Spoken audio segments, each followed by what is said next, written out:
अस्सलाम वालेकुम नाज़रीन, उम्मीद है आप बख़ैर वाफ़ियत होंगे। मैं आपसे इनकम टैक्स रेट्स और इनकम टैक्स की डिफरेंट प्रोविजंस शेयर करता रहता हूँ। मैंने सोचा कि टैक्सेशन के रेट्स बहुत बढ़ रहे हैं और लोग परेशानी में मुब्तला हैं, तो आज मैं आपसे कुछ अच्छी ख़बरें भी शेयर कर रहा हूँ। शायद आपके लिए अच्छी ना हो, लेकिन जो लोग इन बेनिफिट्स को एंजॉय कर रहे हैं उनके लिए अच्छी ख़बरें होंगी। आज मैं आपसे ये शेयर करूँगा कि कौन लोग हैं ऐसे अभी भी जो कि इनकम टैक्स लॉ के मुताबिक जिन पे टैक्स नहीं पड़ेगा, यानी कि जो टैक्स नहीं पे करेगा, और कौन कौन सी ऐसी इनकम्स हैं जिन पे कोई टैक्स नहीं पड़ेगा। ये बड़ी इंटरेस्टिंग वीडियो है, एंड तक ज़रूर देखिएगा और ये बताइएगा कि आपको वीडियो कैसी लगी। आपके कमेंट्स का इंतज़ार रहेगा। This is not the full coverage, इसमें बहुत सारी छोटी छोटी चीज़ें और भी हैं जो मैंने कवर नहीं की, लेकिन मेन मोटी मोटी चीज़ें मैं आपसे शेयर कर रहा हूँ। अगर आप मेरे चैनल पर नए हैं तो आपसे रिक्वेस्ट है कि आप सब्सक्राइब कर लीजिएगा। तो चलिए स्टार्ट करते हैं। फ़र्स्ट ऑफ़ ऑल तो जिस शख्स की कोई इनकम नहीं है वो ज़ाहिर है he will not be paying any tax. तो ज़ाहिर है नो इनकम नो टैक्स। और फिर उसके बाद सैलरीड पर्सन जिसकी सैलरी 6 लाख से ज़्यादा नहीं है, यानी 6 लाख या 6 लाख से कम है, तो वो भी कोई टैक्स नहीं पे करेगा, क्योंकि 6 लाख से ऊपर जो है वो टैक्स है इसके सैलरी के ऊपर। So no tax if the salary is equal to और लेस दैन 600,000 रुपीज़। और इसी तरह एक बिज़नेस मैन, एक बिज़नेस पर्सन या इंडिविजुअल या एसोसिएशन ऑफ पर्सन जो कि 6 लाख या 6 लाख से कम इनकम कमा रहा है, उस पर भी टैक्स नहीं होगा। कंपनी की सूरत में थोड़ा सा इंटरेस्टिंग इसलिए है कि कंपनी के रेवेन्यूज़ अगर ज़ीरो हैं तो फिर वो कोई टैक्स नहीं पे करेगी। Even in most of the cases अगर लॉस में भी है कंपनी तो वो मिनिमम टैक्स पे कर रही होती है, इसलिए उसको हम इसमें नहीं लेंगे। तो ज़ीरो रेवेन्यूज़ की सूरत में उसकी टैक्स ज़ीरो होगा।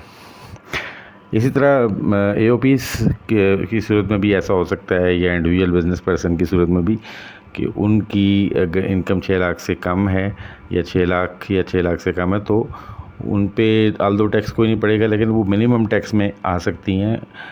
परसेंटेज ऑफ सेल्स उनको पे करना पड़ सकता है, बट नेवरदलेस 6 लाख या 6 लाख से नीचे जो है वो टैक्स नहीं होगा, ना सैलरी पे ना बिज़नेस इनकम पे। और उसके बाद capital gains, disposal of securities के ऊपर अगर होल्डिंग पीरियड 6 साल से ज़्यादा है, अगर आपने जो सिक्योरिटीज़ हैं 6 साल से ज़्यादा होल्ड की हैं तो उन पर कोई टैक्स नहीं है। और इसी तरह इमूवेबल प्रॉपर्टी, अगर ओपन प्लॉट है तो वो भी 6 साल के बाद उसकी सेल के ऊपर कैपिटल गेन अगर हुआ है आपको तो उस पर भी कोई टैक्स नहीं है, 6 साल से पहले टैक्सेस हैं।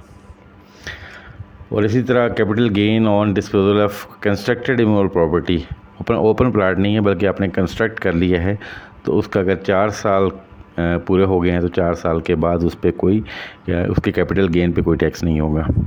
इसी तरह अगर इमूवेबल प्रॉपर्टी है और वो एक फ़्लैट है तो उस पर भी 2 साल बाद कोई टैक्स नहीं होगा, यानी 2 साल के अंदर अंदर अगर सेल करेंगे तो उसके कैपिटल गेन पे टैक्स होगा, लेकिन आफ्टर 2 इयर्स टैक्स नहीं होगा। और इसी तरह इंडिविजुअल्स अगर रेंट रिसीव करते हैं 3 लाख रुपए तक तो उन पे कोई टैक्स नहीं है, और 3 लाख से ज़्यादा अगर है तो फिर उस पर टैक्स के रेट्स हैं। बट कंपनी की सूरत में ऐसा नहीं है, कंपनी थोड़ा टैक्स भी थोड़ा रेंट भी है तो उसके ऊपर टैक्स होगा। इसी तरह टेक्निकल एंड प्रोफेशनल स्टाफ, कुछ नॉट फॉर प्रॉफिट ऑर्गेनाइजेशंस हैं, एनजीओज़ हैं जो अप्रूव्ड बाई एफपीआर, तो उनके टेक्निकल और प्रोफेशनल स्टाफ की सैलरी के ऊपर भी टैक्स नहीं है। डिटेल्ड लिस्ट है, जैसे आगा खान है और इस तरह, तो उस पर मैं नाम नहीं लूँगा, बस जस्ट ये समझ लें। और इसी तरह पेंशन, अगर कोई सिटीज़न, पाकिस्तानी सिटीज़न अगर पेंशन लेता है तो उस पर भी कोई टैक्स नहीं होगा। ग्रेचुइटी या कम्यूटेशन ऑफ पेंशन, उस पर भी टैक्स नहीं है, लेकिन उसमें कुछ टर्म्स एंड कंडीशंस हैं, लेकिन मेनली आप यही समझ लें कि उस पर टैक्स नहीं है अगर अप्रूव्ड है। और इसी तरह शहीद जो होते हैं पाक फ़ौज के, या उनकी फैमिलीज़ और डिपेंडेंट्स को जो इनकम आती है उनके फादर की तरफ से या उनके शोहर की तरफ से, उस पर भी टैक्स नहीं है, यानी पेंशन वेंशन जो रिसीव होती है या टर्मिनल बेनिफिट्स, उस पर टैक्स नहीं होगा। इसी तरह कम्यूटेशन जो रिसीव होती है गवर्नमेंट के एम्प्लॉइज़ को या अप्रूव्ड पेंशन स्कीम्स जो हैं, जो FPR जिनको अप्रूव करता है, उन पे भी टैक्स नहीं होगा। और इस तरह प्रोविडेंट फंड एक्ट 1925 के तहत अगर है तो उस पर भी कोई टैक्स नहीं होगा। और इसी तरह बेनेवोलेंट ग्रांट बेनेवोलेंट फंड से जो पे की जाती है उस पर भी कोई टैक्स नहीं है। फिर हमारे मुअज़्ज़िज़ जो president of Pakistan, governor, chief of staff, उनके कुछ परक्विजिट्स हैं जिन पे कोई टैक्स नहीं होगा, जैसे उनको घर वगैरह प्रोवाइड किया गया है या इस तरह की चीज़ें। इसी तरह चीफ जस्टिस जो जस्टिस हैं, जजेस हैं, चाहे वो हाई कोर्ट के हों या सुप्रीम कोर्ट के, उनको बहुत सारे बेनिफिट्स दिए गए हैं और उनकी भी बहुत सारे परक्विजिट्स जो हैं वो टैक्स नहीं होंगे।